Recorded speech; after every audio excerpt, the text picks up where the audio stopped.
मुझे लगता है आपने काफी महत्वपूर्ण बिंदु उठाए हैं, और ये बिंदु खास तौर से जहां आपने बात की कि ये तो एक्टर्स हैं, इसके पीछे जो प्रोड्यूसर डायरेक्टर्स हैं वो अलग हैं, जो दिग्दर्शक हैं।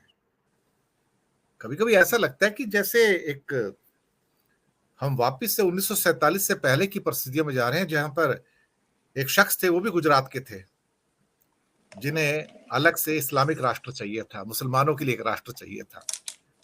लोग ये भूल जाते हैं कि वो भी गुजराती थे। लोग ये भूल जाते हैं कि वो भी एक गुजराती थे, जिन्होंने अलग से मुस्लिम राष्ट्र मांगा था।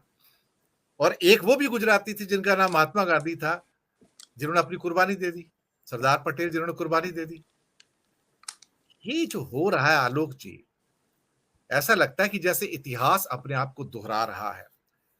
अब ये अल्ट्रा राइट दक्षिण पंथी के अंदर बहुत सारे अब दल आ जाते हैं, ऑर्गेनाइजेशन आ जाती हैं। ऐसा लगता है कि जो बचा खुचा है, अब इसमें से वो अब एक हिंदू राष्ट्र की डिमांड कर रहे हैं। उन्होंने एक मुस्लिम राष्ट्र ले लिया, अब इन्हें हिंदू राष्ट्र चाहिए इसके अंदर से। और जो चीजें हो रही हैं वो वास्तव में ही बड़े खतरनाक मोड़ पर आ रही हैं। और मुझे लगता है कि आने वाले कुछ महीने जो होंगे 2024 तक, इवन शायद उनकी ट्रेजेक्टरी बहुत ज्यादा विभत्स रूप और विक्षिप्त रूप ले सकती है, ऐसा मेरा अनुमान है। सिर्फ आलोक जी, आप जो भी साथ में ऐड करना चाहें, जो आपकी ऑब्जर्वेशन है आजकल के हालात पर। धन्यवाद दिनेश जी। देखिए, धर्म और राजनीति अलग अलग तो नहीं हो सकते। अगर आप देखिए कि एक बंकिम चंद्र का एक उपन्यास था आनंद मठ, आप ये पढ़िए। उसमें भी उन्होंने दिखा है कि उसका जो नेतृत्व था कई जगह वहां पे वो लोग निकले थे, जो संत थे वहां से वो निकले थे, उन्होंने लीड भी किया था। तो अब धर्म को राजनीति से अलग तो नहीं कर किया जा सकता, भारत में संभव ही नहीं है। अगर आप थोड़ा सा अगर और पुराने चले जाए, आप राहुल साकर्तेय के दौर में भी चले जाएं, जब उन्होंने किताबें लिखी हैं और जब उन्होंने यवन का एक अच्छा खासा जिक्र किया था है, तो लेकिन उस समय ये इतने जबरदस्त तरीके से रेखांकित नहीं किया जा सकता होगा उस समय।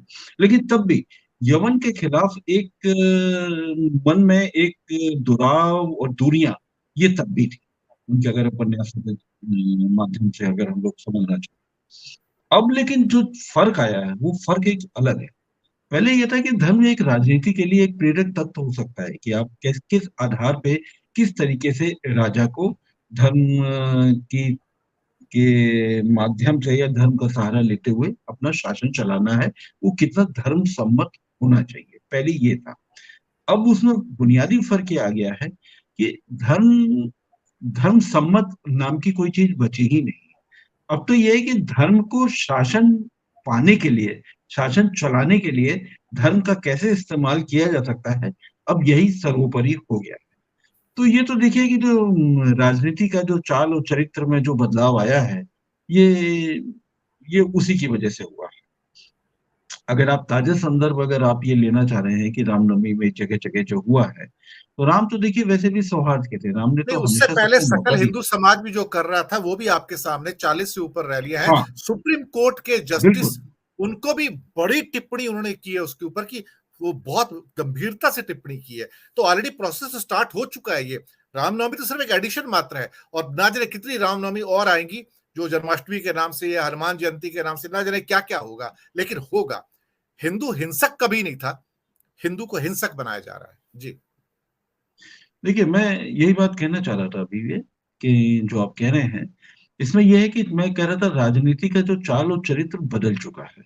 अब कमोबेश सभी जगह, चाहे कोई भी राज्य हो, चाहे वो भाजपा का हो चाहे वो गैर भाजपा का हो, देखिए बहुत सारी चीजें एक ऐसा होता है कि भावना के अनुरूप होती है। हर चीजें संविधान में भी लिखी नहीं जा सकती। जो सुप्रीम कोर्ट के जज की, हाई कोर्ट की जो जज की जो टिप्पणियां हैं, आदेश जरूरी नहीं होता, उनकी टिप्पणियां ही लोगों को शर्मसार कर देनी चाहिए जो सत्ता चलाते हैं। लेकिन उनके ऊपर उन टिप्पणियों का कोई फर्क नहीं पड़ रहा है। आप ये देखिए, नुपुर शर्मा के मामले से लेते हुए, मैं तो कहूँ भाजपा की जो उस समय नेत्री थी, उन्होंने किस तरीके के बयान दिए थे, किस तरीके की कोर्ट ने टिप्पणी करी थी। तो अब तो लोग आदेश का इंतजार करते हैं। टिप्पणियों की जो मर्यादा है, टिप्पणियों का जो स्थान होना चाहिए, वो स्थान लगता है ये जो मौजूदा जो सत्ता में बैठे लोग हैं, वो उनके लिए इसका कोई फर्क ही नहीं पड़ता, उनको कोई फर्क नहीं पड़ता। अब सवाल ये है कि अब सवाल ये है कि ये आप इसका निदान क्या होगा? निदान तो देखिए एक ऐसा है कि मैं तो, आप इसको सांप्रदायिक मानते हैं, ठीक है, सांप्रदायिक मानिए, लेकिन मैं उसको उससे बड़ी चीज मानता हूँ कि ये लॉ एंड ऑर्डर की समस्या है। क्या आपकी लोकल इंटेलिजेंस बिल्कुल फेल हो चुकी है? नेता तो कुछ ही होते हैं ना, कुछ ही लोग तो अगुवाई कर रहे होते हैं ना, और अगुवाई जिस तरीके के लोग कर रहे होते हैं, जिस तबके के लोग कर रहे होते हैं, क्या लोकल इंटेलिजेंस को पता नहीं हो सकता? होता नहीं है, होना नहीं चाहिए, सब होता है, सारी रिपोर्ट्स बनती हैं, क्योंकि लेकिन सवाल ये है कि आप लोकल एडमिनिस्ट्रेशन तो काम ही नहीं कर रहा। तो मुख्य मुद्दा सांप्रदायिक तनाव के फैलने का है। ठीक है, एक्टर्स ये हैं, पीछे से कोई और पर्दे से संचालन कर रहा है, ये भी ठीक है, मैं मानता हूँ इस चीज को, लेकिन सवाल ये तो वही तो लोकल इंटेलिजेंस का मामला आ गया। तो लोकल इंटेलिजेंस क्या कर रही है? इतने जो आईपीएस बनाए गए हैं तमाम जगह देश में, वो कमिश्नरी सिस्टम लागू हो गया है, जहां पर पहले जिस जिले में 3-4 आईपीएस बैठते थे, वहां पर 1 दर्जन से भी ऊपर आईपीएस बैठते हैं। क्या करते हैं वो? क्या करते हैं, किस काम के लिए बैठे हुए हैं? ये भी चीज चीज हमको देखना पड़ेगा। अगर ये चीज नहीं देखेंगे तो कैसे आप संचालन करेंगे? तो मुख्य तौर पर मैं इसको लॉ एंड ऑर्डर की समस्या मानता हूँ। दूसरा, एक हमारे पैनलिस्ट ने भी बिल्कुल सही कहा कि आप इन बाकी सारी चीजों को, चाहे वो शिक्षा हो, चाहे स्वास्थ्य हो, चाहे रोजगार हो, इन सबको आप नेपथ्य में डालने के लिए ये सब चीजें उठाते हैं। बिल्कुल सही है, लेकिन इसका एक दूसरा पहलू भी है। अगर आपका आर्थिक विकास, जब भी, मैंने आपकी पिछली डिबेट में भी मैंने ये कहा था, और मैंने एक मेरठ का एक उदाहरण भी दिया था, मैं मेरठ पर लंबे समय तक वहां पे रहा भी हूँ, तो मेरठ कानपुर सबकी बात है। जब पैसे लोगों के पास में आने लगते हैं, देखिए दंगा करने वालों का एक चरित्र और एक उनके एक आय बिल्कुल फिक्स है। वो कभी भी बड़ा आदमी, कभी भी बड़ा आदमी जो कार से चलता है, वो दंगा नहीं करता, दंगे की अगुवाई नहीं करता, वो तलवार नहीं उठाता, वो कुछ भी नहीं उठाता। अगुवाई करने वाले लोग कौन हैं? आपको ये समझना पड़ेगा, उनकी आय बहुत कम है, वो निम्न आय वर्ग के ज्यादातर लोग हैं जो दंगे की अगुवाई करते हैं। तो सवाल यह है कि वो क्यों अगुवाई करते हैं? वो इसलिए अगुवाई करते हैं कि क्या आर्थिक स्थितियां वैसी ही होने लगी हैं क्या? क्या नोटबंदी से, क्या जीएसटी से, क्या एमएसएमई के टूटने से वो एक वर्ग बिल्कुल खाली हो गया है? वो वैसे ही वर्ग खाली हो गया है जो 90 के दशक में और 80 के दशक में पूरे देश भर में दंगा होता था, जब आर्थिक तौर पर बदहाली का शिकार था। मेरा मानना है कि हमको जो मुख्य जो बिंदु है वो ये है, हमारी जो आर्थिक जो आय के जो साधन है वो कम हो रहे हैं, तो बेचारे हमारे जो युवा हैं, जो गरीब तबके के लोग हैं, वो बेचारे दिग्भ्रमित हो जाते हैं। आप देखिए, जैसे मैं मुझे इस पे कोई मतलब कहने में मैं थोड़ा सा एक गुरेज कर रहा हूँ कि कहा जाए या नहीं कहा जाए, लेकिन ठीक है। लेकिन अब देखिए, जैसे कांवड़ की यात्रा निकलते हैं, आप मेरे को बताइए कितने डॉक्टर, कितने इंजीनियर, कितने एमएनसी के वाइस प्रेसिडेंट और जनरल मैनेजर वो हरिद्वार से वो जल लेकर के चढ़ाने आते हैं? बताइए जरा, कौन सा भाजपा का नेता जो बड़े स्तर का, जैसा भी हमारे पैनलिस्ट कह रहे थे, हमारे राजेश जी कह रहे थे, कौन सा भाजपा का बड़ा नेता चलता वहां पे? क्या कोई राज्यसभा का नेता चलता है वहां पे कांवड़ लेकर के? नहीं चलता। वो कहाँ जाते हैं? वो वहां जाते हैं नेता जहां पे कैमरे की व्यवस्था बड़ी अच्छी हो, जहां पर ड्रेस बदली जा सके, जहां पर बढ़िया से फोकसिंग हो सके, वो वहां जाते हैं, यहाँ नहीं जाते।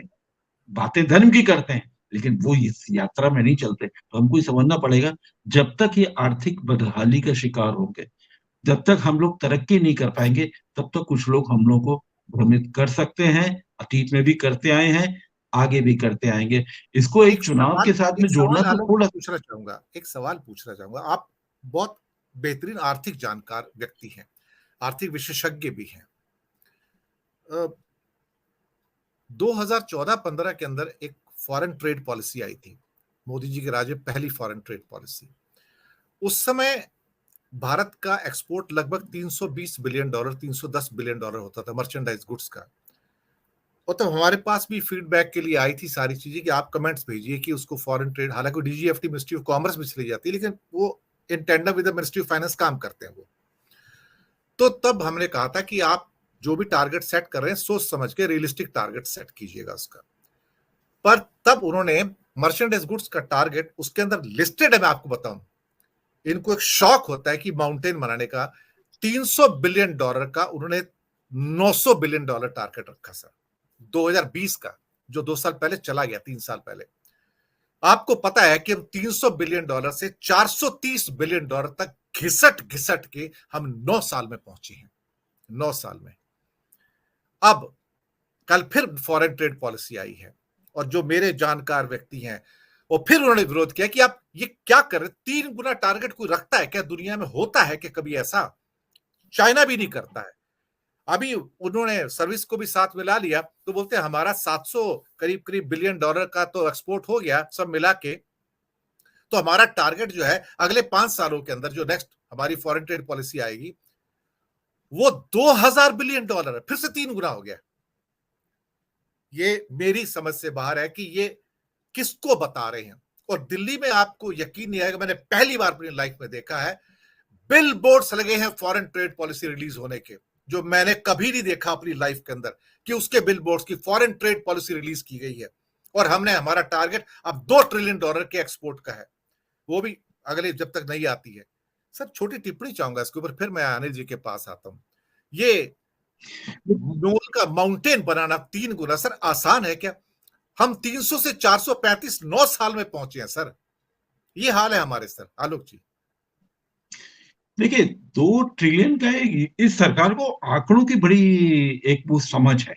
आंकड़ों का डिस्प्ले बहुत अच्छे से करती है, आंकड़ों का दोहन बहुत अच्छे से करती है, आंकड़ों की एक छवि बनाना चाहती है। देखिए, देश में जो ये भारतीय जनता पार्टी का जो वोट बैंक है, जो एक मध्यम वर्ग है, विशेष तौर पर मैं उसको मध्यम वर्ग को लेकर फोकस करूंगा। मैं अभी अपर क्लास में और एचएनआई की तरफ मैं नहीं जा रहा हूँ, मैं मध्यम वर्ग के जा रहा हूँ। मध्यम वर्ग को 2-3 चीजें बड़ी आकर्षित करती हैं, जो मतलब कहना चाहिए वो भौचक रह जाता है, आश्चर्यचकित रह जाता है, उस चीज का मर्म नहीं समझ पाता है। अब जैसे अब जिस बात कर रहे हैं 2 ट्रिलियन, 2 ट्रिलियन इनको कब बनाना है? 2030 में बनाना है। इससे पहले जो विकास की जो बातें हो रही थी, वो पिछली बात ही नहीं करते। पिछली सर बात थी कि सर किसानों की 99% आमदनी। मध्यम वर्ग को तो ये नहीं पता कि 2 ट्रिलियन के अंदर बिलियंस कितने होते हैं। हाँ, तो किसानों की पहले आमदनी ये 2022 तक आपको डबल करनी थी, इस पे ये ज्यादा बात नहीं होती। डॉक्टरों के बड़े पैमाने पर अपॉइंटमेंट्स होने थे, इतने सारे डॉक्टर निकाले जाने थे 2022 तक। क्या हुआ? इस पे तो कहीं मीडिया पे विमर्श ही नहीं, कहीं विमर्श नहीं। आप याद करिए 2014, 15, 2016, इवन कि 2017 तक में इतनी बातें हो रही थी स्वास्थ्य जगत के लेते हुए, हम इतने डॉक्टर निकालेंगे, हमने इतने मेडिकल कॉलेज बना दिए, इतने ये कर दिए। कहाँ है? क्या आज तक हम क्या फैकल्टी का अपॉइंट कर पाए? नहीं कर पाए। लेकिन हाँ, आंकड़े बड़े दिलचस्प हो जाते हैं, आंकड़े बड़े आकर्षक हो जाते हैं। ये आपने कोरोना काल में भी देखा होगा। कोरोना काल में भी इन्होंने एक अपने एग्जिस्टिंग स्कीम्स को नए वाले में शामिल कर कर ये बता दिया कि हमने इतने लाख करोड़ का पैकेज है। कितना लोगों को लगा, अरे ये तो अमेरिका भी पैकेज दे रहा है, भारत भी पैकेज दे रहा है। बाद में लेकिन लोगों ने, बहुत कम लोगों ने विश्लेषण किया, ये जितना पैकेज था, एक तो पुरानी स्कीम इसमें आधी शामिल कर दी गई थी, और दूसरा इन्होंने सारा वो लोन बेस्ड कर दिया था। पैकेज कहाँ था? स्टिमुलस कहाँ था? तो अगर आप वो नहीं देंगे, केवल लोन बेस्ड इकोनॉमी बनाने पर अगर चल रहे हैं, तो बात नहीं बनती। लेकिन हाँ, आपका कहना बिल्कुल सही है, मध्यम वर्ग भौचक हो जाता है, उसको लगता है कि जिन्हें क्या हो गया। अब जैसे वंदे भारत है, वंदे भारत की शायद 12वीं या संख्या में कोई याद नहीं आ रही है, 12वीं या 14वीं ट्रेन को झंडी दिखाई गई है। आपको लग रहा है कि वंदे भारत में कितने लोग चलते हैं? वंदे भारत का किराया क्या है? इवन कि अगर आप दिल्ली से अगर कानपुर जाना चाहते हैं, दिल्ली से अगर भोपाल जाना चाहते हैं, तो शताब्दी का किराया कम है। और आपको मैं बता दूं, 150-200 ही रुपए किराया ज्यादा है। लेकिन भारतीय मानसिकता एक ऐसी है, वो अभी भी शताब्दी फुल कर देती है, वंदे भारत कई बार खाली चली जाती है। खाली का मतलब ऐसा नहीं कि कोई सीटें खाली चली जाती है, लेकिन ठीक वंदे सर। भारत कई दफा फुल नहीं हो पाती है, कैपेसिटी का यूटिलाइजेशन नहीं है जितना शताब्दी का है। शताब्दी ऑलमोस्ट फुल चलती है, वंदे भारत उस तरीके से नहीं चलते। लेकिन वंदे भारत का ऐसा प्रचार हो रहा है कि भारतीय पूरे मध्यम वर्ग के, भारतीय निम्न आय वर्ग का रेलवे जो 2 करोड़ यात्रियों को जो रोजाना ढोता है, मतलब उसके लिए सबसे बड़ी वंदे भारत। इससे पहले बुलेट ट्रेन होती थी सबसे बड़ी, अब वो वंदे भारत का सपना दिखाया जा रहा है। लेकिन क्या इस मौके पर यह सवाल उठाया जा सकता है कि कितनी आपने लोकल बंद कर दी, कितनी आपने ईएमयू बंद कर दी, लोकल में लोग चलेंगे कैसे? भाई आज के आप देखिए, आप कभी, मैं जैसे यहाँ पर दिल्ली के पास में रहता हूँ, मैं देखता हूँ कि यहाँ पर पास में बसें ऐसी लगी रहती हैं, ऐसी लदी रहती हैं बिहार जाने वालों से, आप ताज्जुब करेंगे, मतलब किस तरीके से लोग खड़े रहते हैं, पुलिस उन्हें हटाती रहती है, लेकिन वो वहां पे आ जाते हैं, बस में बैठ के चलते हैं। क्यों चलते हैं भाई? आप ट्रेन की व्यवस्था क्यों नहीं कर पा रहे हैं? अगर आपने ट्रेन की एक पटरी अगर एक्स्ट्रा बिछा दी होती, देखिए मनमोहन सिंह की सरकार के समय में एक काल बहुत अच्छा हुआ था, आप तो फाइनेंस के आदमी है, डेडिकेटेड फ्रेट कॉरिडोर बनाया था। क्या? इसलिए ताकि वो आपका वो रूट पर जो डिपेंडेंसी है वो कम हो, और आपका ट्रेन से सस्ता भी पड़ता है, कॉस्ट इफेक्टिव है। तो क्या अगर आप एक पटरी अगर एक्स्ट्रा डाल दें तो आपकी कितनी ट्रेनें वहां पर चल जाएंगी? तो क्या मिडिल क्लास का ध्यान है? नहीं, मिडिल क्लास को भरमाया जा रहा है। तो जब तक ये भरमाया जाएगा तब तक मुझे नहीं लगता कि कोई ठोस